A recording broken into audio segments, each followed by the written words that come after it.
जय हिंद, नमस्कार दोस्तों। तो आज के इस वीडियो में बात करने वाले अहमदाबाद मिल आंदोलन के बारे में।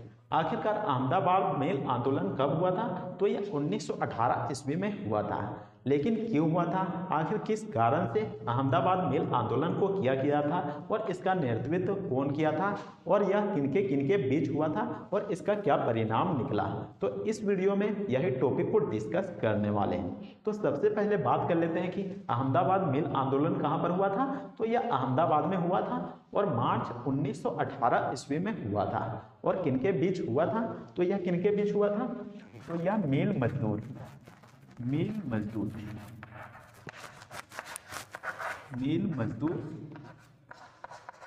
और मिल मालिक के बीच हुआ था।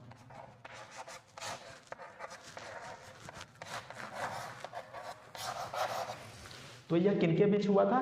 तो यह मिल मजदूर और मिल मालिक के बीच हुआ था। आखिर किस कारण से हुआ था? आखिर कौन सा ऐसा कारण था जिसके कारण अहमदाबाद मिल आंदोलन को किया गया था? तो आपको बता दूं कि 1917 ईस्वी में क्या हुआ था? तो 1917 ईस्वी में प्लेग फैला था।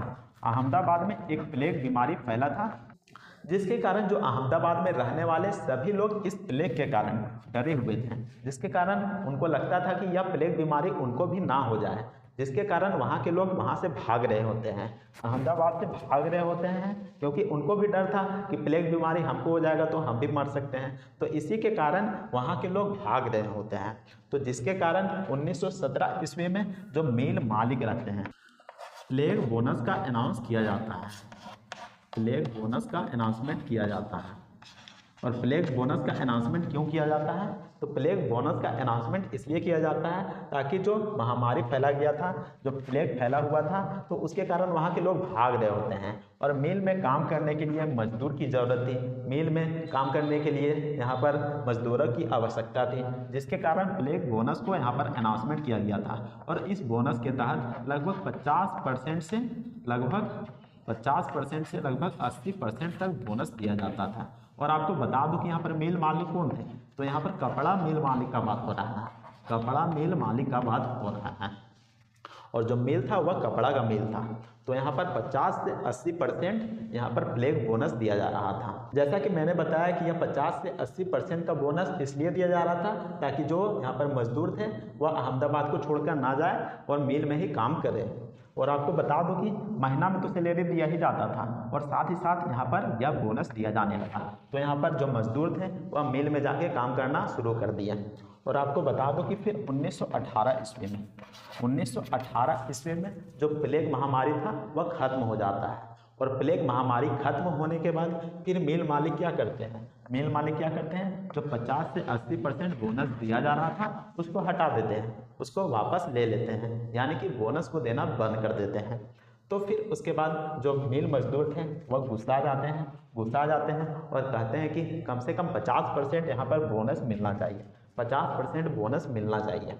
लेकिन मिल मालिक थे वह बोनस देने से इनकार कर देते हैं, क्योंकि जो 1914 से 1918 में क्या हुआ था?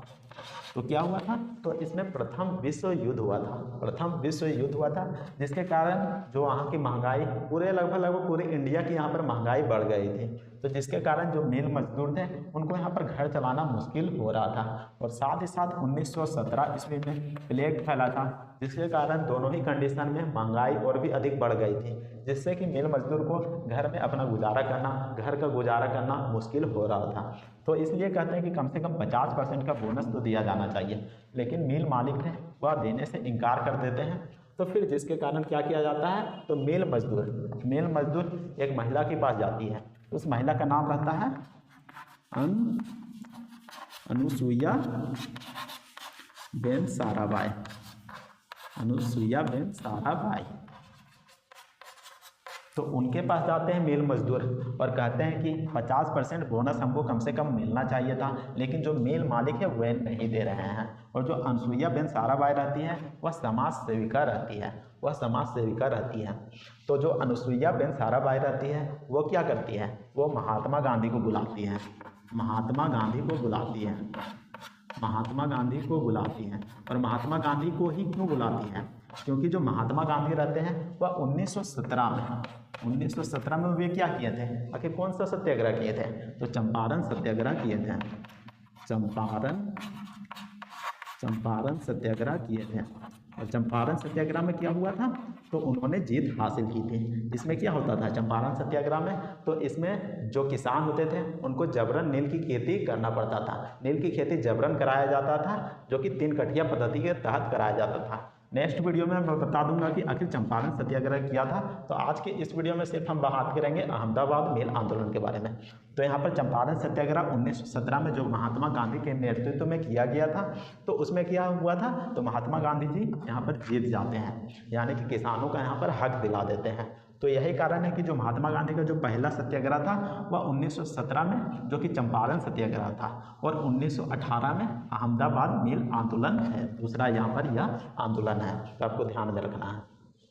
तो यहाँ पर महात्मा गांधी को बुलाया जाता है, अनसुईया बेन साराभाई महात्मा गांधी को बुलाती है, और फिर जो महात्मा गांधी रहते हैं वो यहाँ पर जायजा करते हैं, मजदूरों की बातों को सुनते हैं और यह फैसला करते हैं कि वह उनके हकों को दिलाएंगे। तो यहाँ पर जो महात्मा गांधी रहते हैं वह जायजा करते हैं, यानी कि जो मिल मालिक रहते हैं उनका जायजा करते हैं कि क्या वास्तव में उनको यहाँ पर फ़ायदा हो रहा है कि नहीं, या फिर प्लेग के कारण वो यहाँ पर किसी प्रकार का घाटा तो नहीं हुआ है मिल मालिक को। तो फिर यह जायजा करने के बाद उनको पता चलता है कि वह 35% मजदूरों को दिला सकते हैं, यानी कि जो मिल मालिक हैं वे कम से कम 35% तक बोनस दे सकते हैं। तो ये बात को लेकर जो महात्मा गांधी रहते हैं 35% वाली बात को लेकर वे मिल मालिक के पास जाते हैं। एक बहुत ही ज़्यादा प्रसिद्ध मिल मालिक का नाम रहता है, वह यहाँ पर अक्सर देखा जाता है। तो उस मिल मालिक का नाम रहता है अंबालाल साराभाई या अंबालाल साराभाई।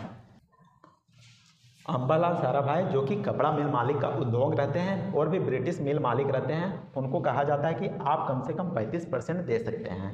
लेकिन जो अंबा भाई साराभाई रहते हैं, लेकिन जो मिल मालिक रहते हैं वह 35% देने से इनकार कर देते हैं। वह कहते हैं कि नहीं, हम 20% देंगे, हम 20% देंगे, उससे ज़्यादा हम नहीं देंगे। और आपको बता दूं कि जो अंबालाल साराभाई रहता है वह अनसुईया बेन साराभाई का यहाँ पर भाई रहता है, यानी कि दोनों भाई बहन थे, अनसुईया और अंबालाल यहाँ पर भाई बहन थे। लेकिन जो अनसुईया बेन साराभाई थी वह समाज सेविका थी और यह उद्योगपति था। तो आपको ध्यान में रखना, अक्सर ये दोनों क्वेश्चन आते हैं। तो यहाँ पर जो महात्मा गांधी थे वह अंबालाल साराभाई को यहाँ पर कहते हैं और भी मिल मालिक को कहते हैं कि 35% कम से कम दीजिए, लेकिन वे देने से मना कर देते हैं। तो फिर वे क्या करते हैं, तो वे फिर भूख हड़ताल पर उनको बैठना पड़ता है। जो महात्मा गांधी रहता है उनको भूख हड़ताल पे बैठना पड़ता है। आखिर ऐसा क्यों, तो आखिर ऐसा इसलिए क्योंकि जो मिल मजदूर रहते हैं उसका यहाँ पर प्रोत्साहन कम हो रहा होता है, यानी कि उनमें जो जीतने की शक्ति थी, यानी कि उनको लग रहा था कि हम जीत जाएंगे, तो उनका यहाँ पर हौसला कम होने लगता है, मिल मजदूर का हौसला टूटने लगता है, जिसके कारण महात्मा गांधी को भूख हड़ताल पर बैठना पड़ता है। क्योंकि भूख हड़ताल पर बैठने के बाद जो मजदूरों का हौसला रहता है वह फिर से जाग जाता है, मजदूर एकजुट हो जाते हैं ताकि यहाँ पर अपना हक को यहाँ पर पा सकें। तो यहाँ पर देख सकते हैं, यहाँ पर फिर महात्मा गांधी भूख हड़ताल पर बैठते हैं और उसके बाद फिर जो मिल मालिक रहते हैं उनके हकों को वापस कर देते हैं, यानी कि 35% बोनस देना यहाँ पर शुरू कर देते हैं। तो उम्मीद करते हैं कि आपको समझ में आ गया होगा कि किस तरीके से अहमदाबाद मिल आंदोलन को किया जाता है, किसके नेतृत्व में किया जाता है और कौन कौन से कंडीशन के दौरान यहाँ पर अहमदाबाद मिल आंदोलन को अंजाम दिया जाता है। और आपको ध्यान में रखना है कि जो चंपारण सत्याग्रह है यह महात्मा गांधी का पहला आंदोलन था और दूसरा आंदोलन है अहमदाबाद मिल आंदोलन। तो यह दूसरा आंदोलन है और दोनों ही आंदोलन में महात्मा गांधी जी सफल होते हैं।